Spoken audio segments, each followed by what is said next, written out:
when I teach someone to do a step up, I am going to really overemphasize keeping your form super strict on these. The reason being, it's a really easy exercise to cheat.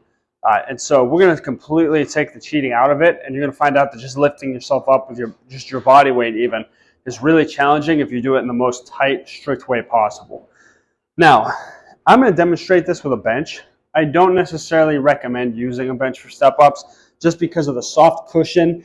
It's a little bit unstable. And for some, especially a beginner, it's going to be a little bit higher than where you want to be to start out learning to do this. Because again, it's more challenging than you would think. That being said, I'll demonstrate here. Same idea. This bench is about 18 inches high. You might want to start with something 12 inches or so. It depends on your level of fitness starting out, right?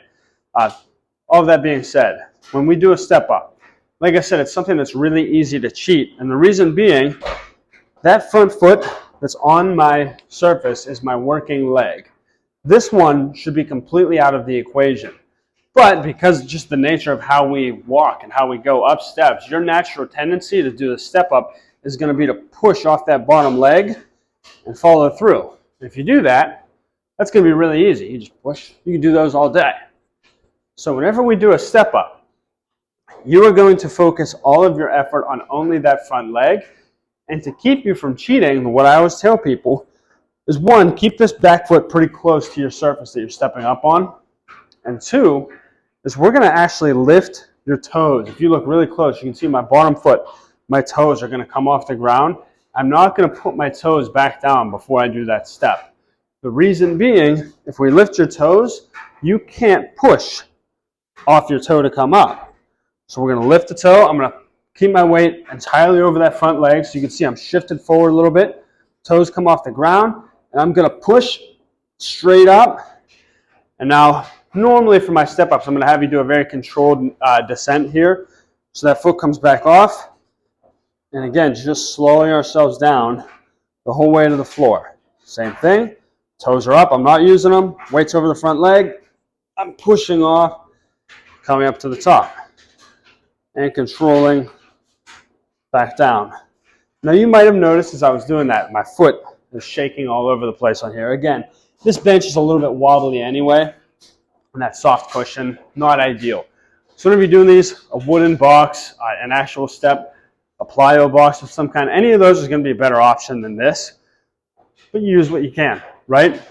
So now let me show this on the other leg. Same thing here. Another thing to focus on is this front foot is going to stay completely flat. I'm wearing barefoot shoes, right? I'm wearing barefoot style shoes. They have a little bit more room for my toes to move, and they have no heel drop, right? So my heel, rather than sitting up high like normal shoes, is sitting down flat with the rest of my foot. That gives me a little bit better control over how my foot grips. But the reason I say that is I like to tell people, I almost want you to grip the surface that you're on with your toes and squeeze just to kind of create some tension through the arch of that foot and give you a little bit more power coming out of there. But same thing, this is my weak leg, so this might be embarrassing for me. Back foot, toes are coming off the ground, weight's over the front leg, and we push up to the top, controlling back down to the bottom. Now, whenever you get good at that, or if you want to do like an overloaded negative where you can kind of cheat your way up but then just control down really slow, you can add weight to this, right? You could hold 2 dumbbells. You could hold 1 dumbbell in a kind of a goblet position. You could do a barbell on your back. That takes a lot of strength. It's impressive. Any of those work as a way to progress this.